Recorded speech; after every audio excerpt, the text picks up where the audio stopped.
अहम खबर, लाहौर इंतजामिया मुतहरिक हो गई है। रात गए भरपूर कार्रवाई, कोरोना SOPs पर अमल दरामद ना करवाने पर एक्शन।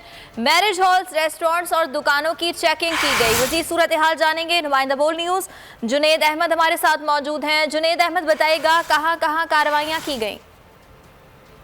जी हाँ, पंजाब के अंदर जो है कोरोना की दूसरी लहर है वो शिद्दत इख्तियार करती दिखाई दे रही है, जिसके पेश नजर लाहौर इंतजामिया एक्शन में दिखाई दे रही है। गुज़िश्ता रात जो है वो वज़ीर हुकूमत की जानिब से कोरोना SOP की खिलाफ वर्जियों पर भरपूर कार्रवाई अमल में लाई गई। 25 मैरिज हॉल को जो है वो चेक किया गया, जिसके अंदर तमाम मैरिज हॉल को जो है वो सील हॉल बरकी रोड पर वार किया। 2 मैरिज हॉल को के अंदर इंडोर फंक्शन जारी है, जिसके बाद दोनों मैरिज हॉल को जो है वो सील कर दिया गया, जबकि वहां पर करीबी 4 रेस्टोरेंट के अंदर भी खिलाफ वर्जी SOP की जारी थी, जिसकी वजह से 4 रेस्टोरेंट को सील किया गया। तहसील शालीमार के अंदर।